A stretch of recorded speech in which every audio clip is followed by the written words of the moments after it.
Okay, see you later. What's up, everybody? Welcome to the Loud Spot. I'm your host, Sebastian Cosby, right out of Oklahoma City. What? What are you doing that for? I can't hear shit. I can. You I can hear can't me? hear you. Can you hear me? Yeah. All right. You're good. Hold on. I'll be right back. And that's how we start the show. And that's actually going to be on Friday when we hear this. Ruining my intro, man. So we are here with Dean O'Shaughnessy, right? Yes, sir. With the DNS Agency and Entertainment Group, right? Yep. You All got right. it. So tell us, what is the DNS Agency all about? What do you do? I work on a lot of projects, do a lot of collaboration. I do artist management.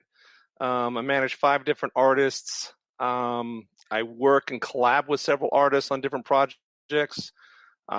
Just started to get into film and work on some things on film as well. I go out and spend some time out on tour, helping support some folks.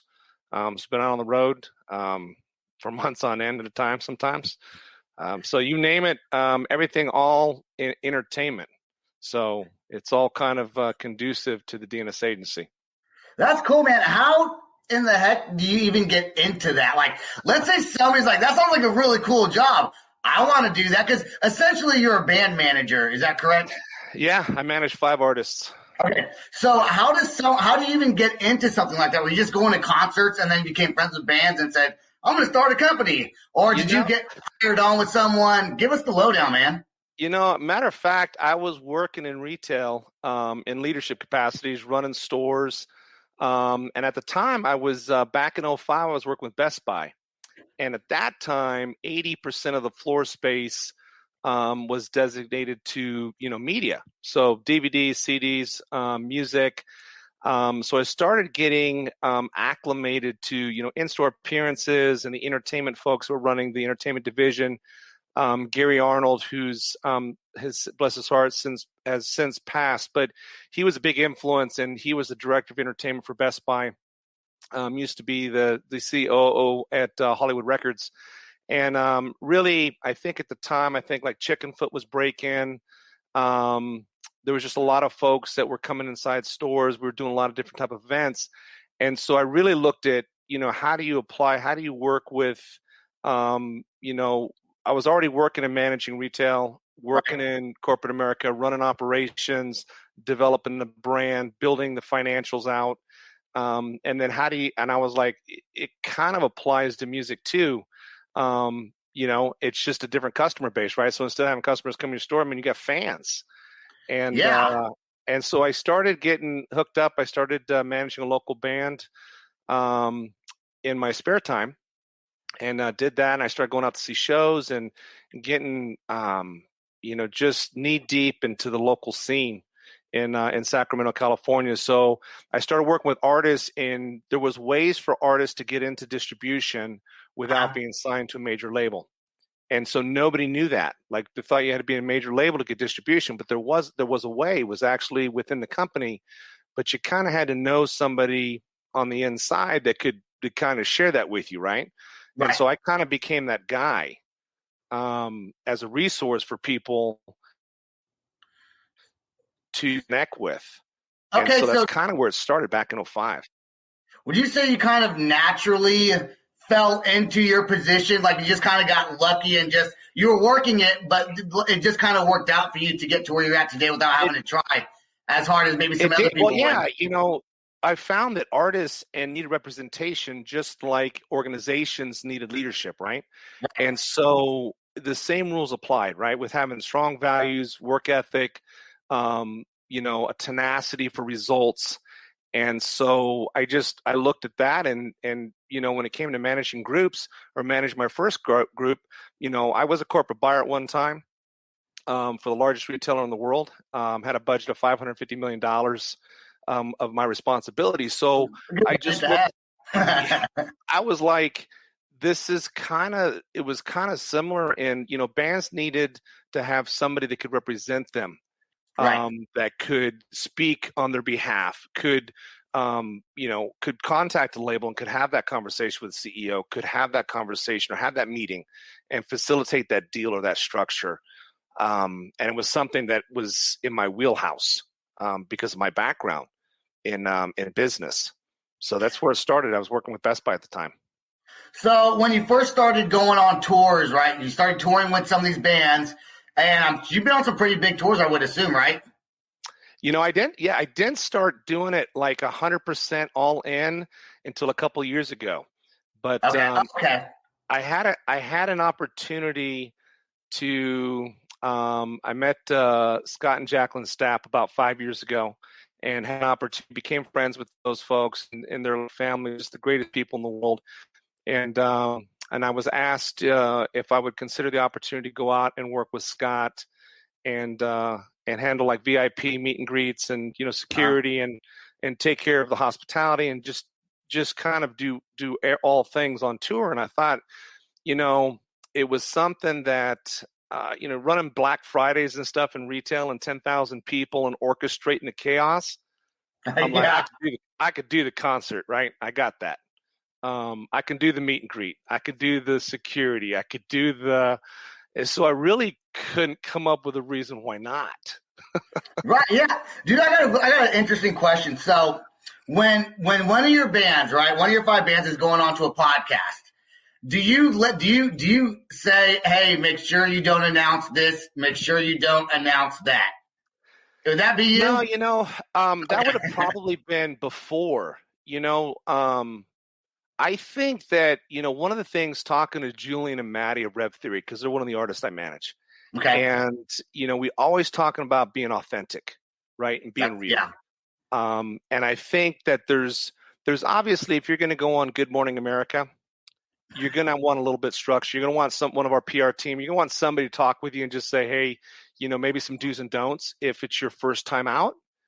Right. But, right. Nowadays, like, people don't want things scripted, man. They just want to keep it real, and they want to know that it's genuine and authentic. When you get what you see.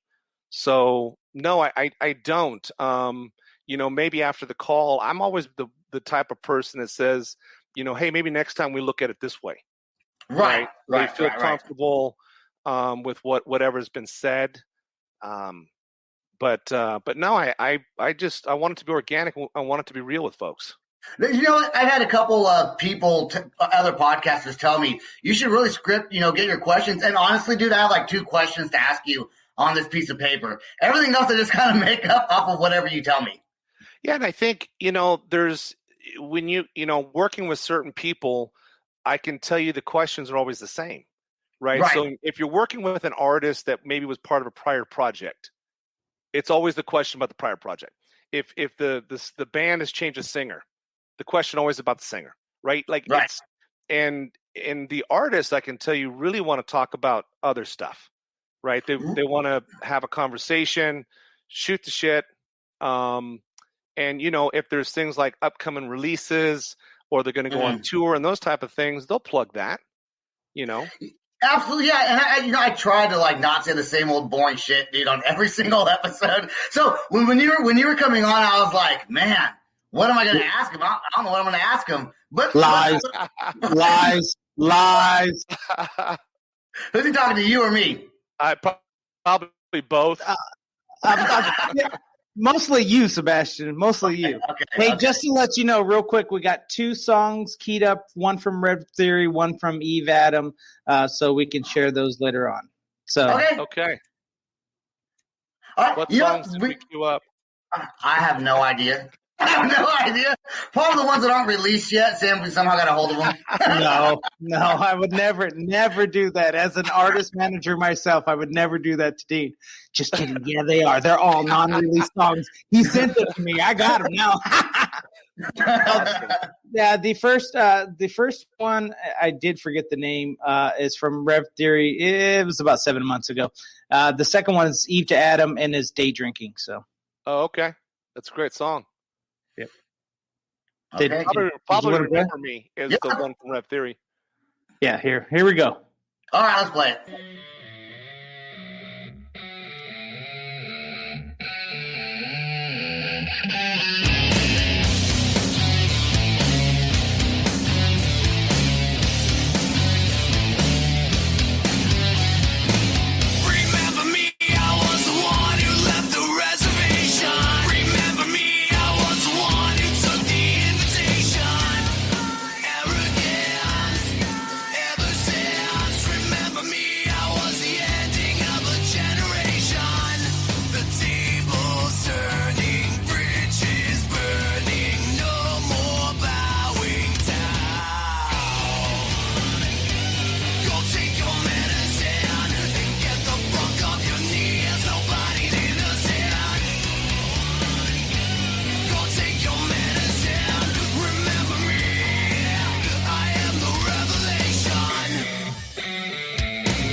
Yeah, dude, that is super cool. That's a cool song. I like.